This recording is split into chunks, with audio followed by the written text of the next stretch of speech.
आदिनाथ प्रभु तुमको नमन, मरुदेवी के हो तुम नंदन आदिनाथ भगवान। नाभिराय सुत तुमको वंदन आया जन्म कल्याण, मरुदेवी के हो तुम नंदन आदिनाथ भगवान। नाभिराय सुत तुमको वंदन आया जन्म कल्याण। पुष्प और रत्नों की वर्षा सुरपति करते हर्षा हर्षा, पुष्प और रत्नों की वर्षा सुरपति करते हर्षा हर्षा। आदिनाथ का जन्मोत्सव है, लाल किले पे शुभ उत्सव है, दिल्ली पे ही सबकी नजर है। आनंद छाया आदिनाथ को पाया, प्रतीक सागर ने सबको बुलाया। आनंद छाया आदिनाथ को पाया, प्रतीक सागर ने सबको बुलाया। मरुदेवी के हो तुम नंदन आदिनाथ भगवान, नाभिराय सुत तुमको वंदन आया जन्म कल्याण। तेरे चरण धुला करके कर्मों को नशाएंगे, तेरे चरण धुला करके कर्मों को नशाएंगे। कर्मों को नशा कर हम तकदीर बनाएंगे।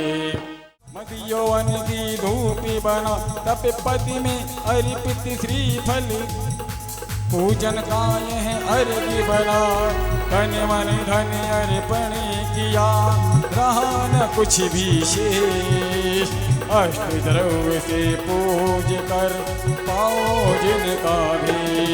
ओ दुनिया में गुरु हजारों है, गुरु और पुष्प सागर जी का क्या कहना। ओम नीम परम पूज्य गणाचार्य 108 पुष्पदन सागर महाराज के चरणों में नगर प्राप्त पावती स्वाहा। सत्य को चाहना अलग बात है और सत्य को जीना अलग बात है। जीवन का सत्य क्या है? मृत्यु सत्य है या शादी सत्य है? बोलो। जन्म सत्य है या मरण सत्य है? कर्म का फल सत्य है या असत्य है? मिलेगा। आपने अच्छा किया तो अच्छा मिलेगा और बुरा किया तो बुरा मिलेगा, क्योंकि कर्म का फल तो आपे भोगना ही पड़ेगा।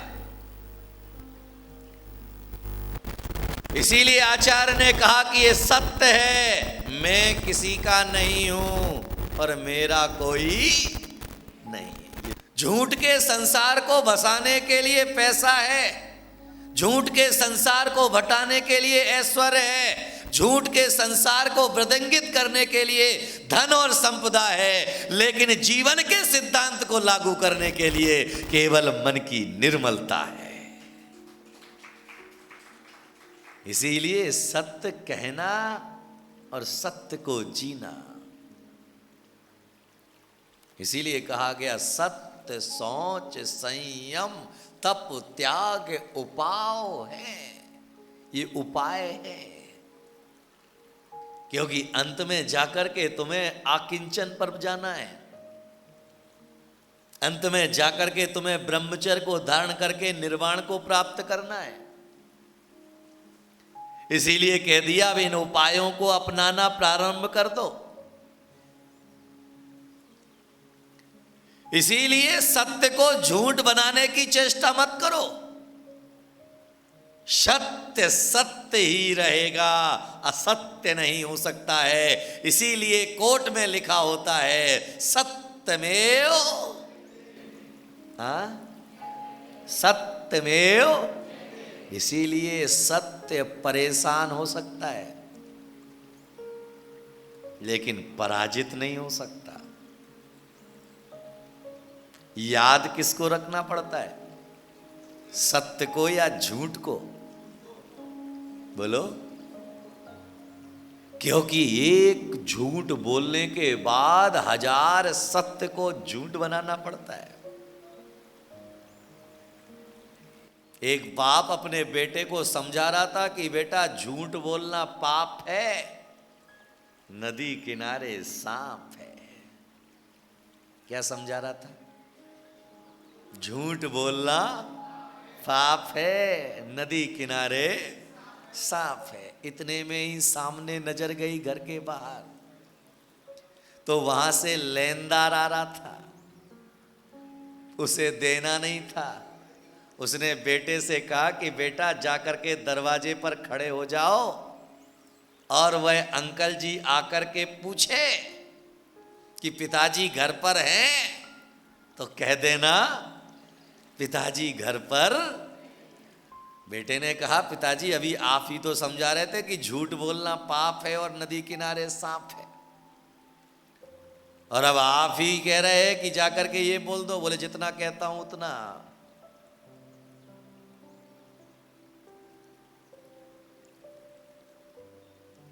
ये भी झूठ है, क्योंकि परिणामों की निर्मलता के लिए आंखों का निर्मल होना जरूरी है।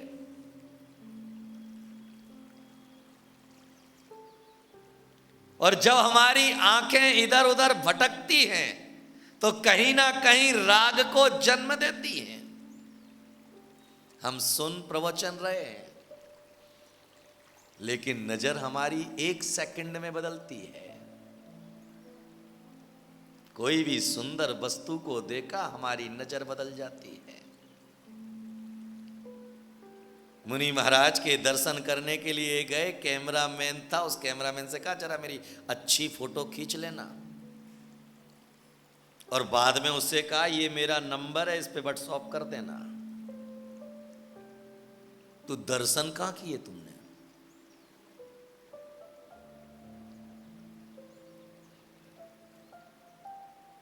क्योंकि कैमरे की मूवमेंट को देख करके हमारे मामों भावों के अंदर जो है सत्य नहीं रह गया।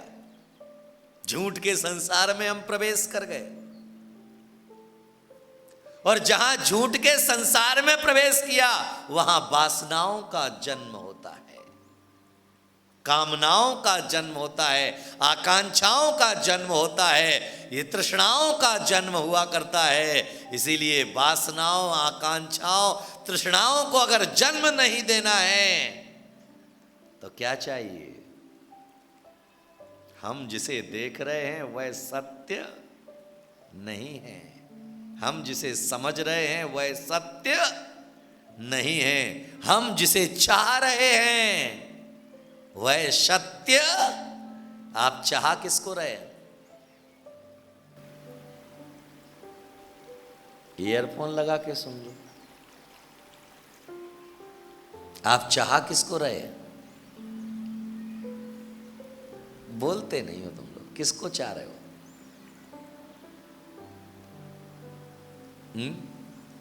पंडित जी किसको चाह रहे हो?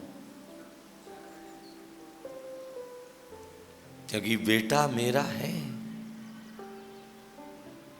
पत्नी मेरी है, परिवार को चलाने के लिए व्यापार करना जरूरी है, दुकान पर जाना जरूरी है, फैक्ट्री लगाना जरूरी है, क्योंकि आपके साथ में 4 लोगों की जिंदगी जुड़ी है। ये केवल असत्य का व्यापार है, लेकिन उसमें से समय निकाल करके एक घड़ी स्वयं के पास लौटना, ये जीवन का सत्य है।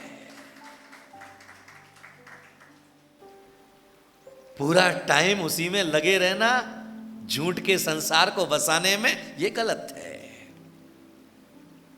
24 के 24। इसीलिए ज्यादा स्नान और ज्यादा ध्यान भी बुरा है। कोई व्यक्ति बार बार स्नान करे, क्या कहेंगे उसे? वो भी पागल है। क्योंकि दिन भर अगर वह ध्यान में बैठा है तो भी पगला है, पागल हो जाएगा नहीं तो किसी दिन। इसीलिए जो है संसार में रहते हुए, संसार की बारीकियों को समझते हुए, रिश्ते और नातों की बारीकियों को समझते हुए हमें वह कार्य की करना जरूरी है, और अपने जीवन के सत्य को समझना भी जरूरी है।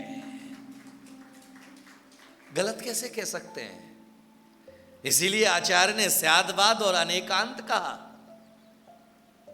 स्यादवाद का मतलब क्या है? वस्तु को कथन करने की शैली का नाम बोलो स्यादवाद है।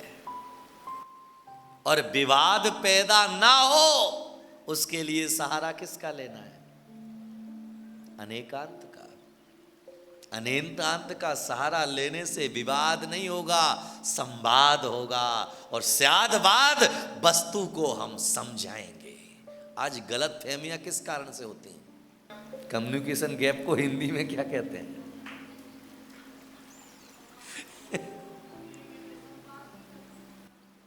आपसी एक दूसरे को बातों को समझ ना पाना, जिसे हमने इंग्लिश में कह दिया कम्युनिकेशन गैप।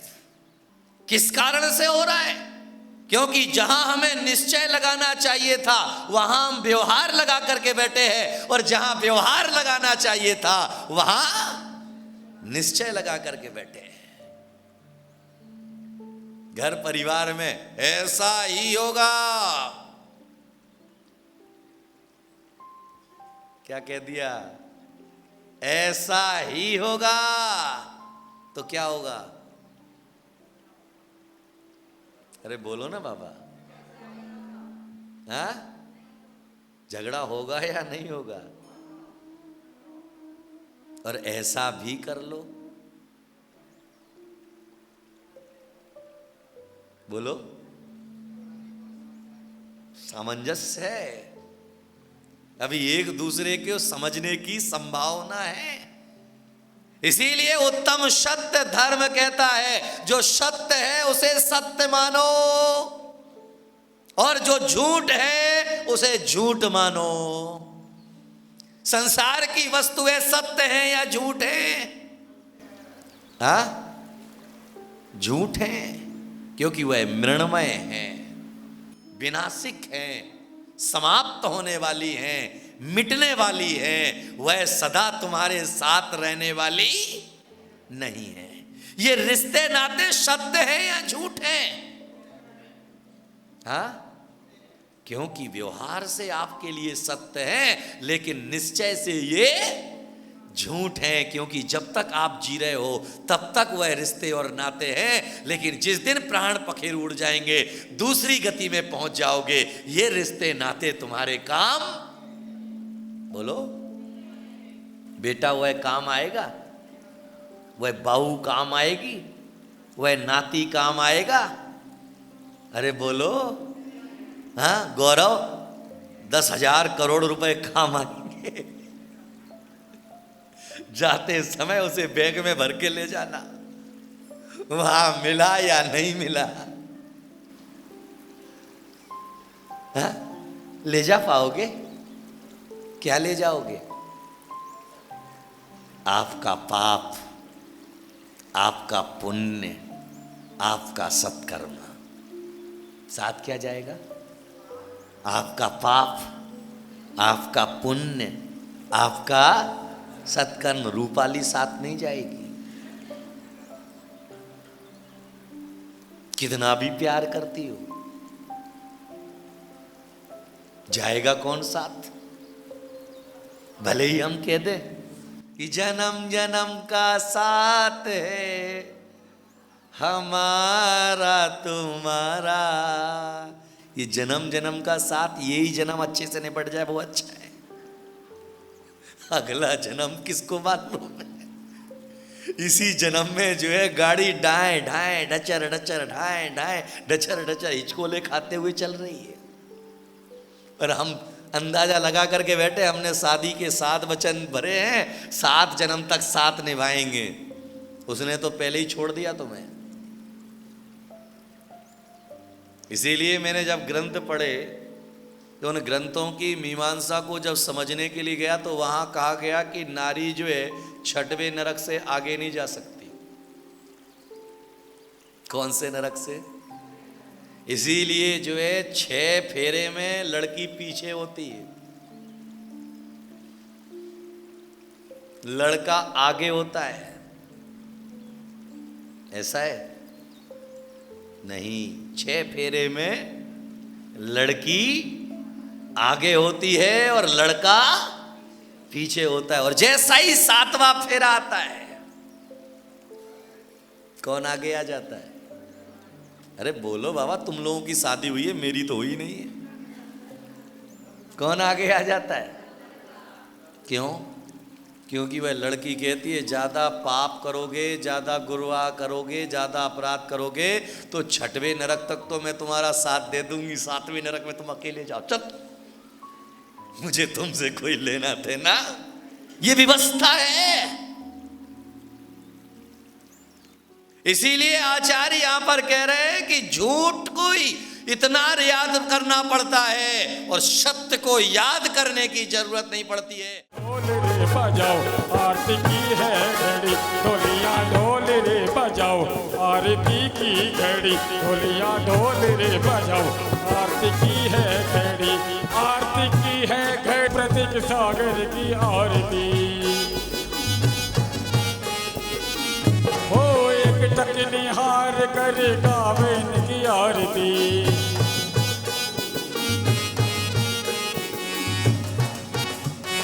ढोल रे बजाओ आई आरती की घड़ी। माँ विमला देवी की आंखों के तारे,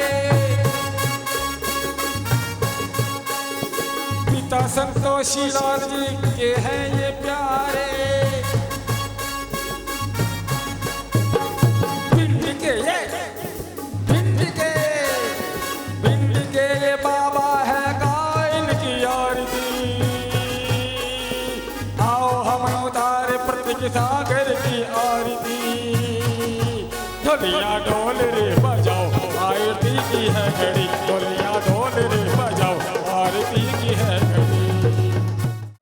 कार्यक्रम प्रस्तुति दिगंबर जैन जागरण युवा संघ रजिस्टर्ड मुंबई, केंद्रीय कार्यालय 305 रानी सती मार्ग, मलाड ईस्ट, मुंबई 97। दिल्ली कार्यालय D319 गली नंबर 11, हृदयपुरी, शाहदरा, दिल्ली 93। अपने परिवार की ओर से मुनिश्री के कार्यक्रम का प्रसारण के लिए संपर्क करें 882697 77903 9065330031।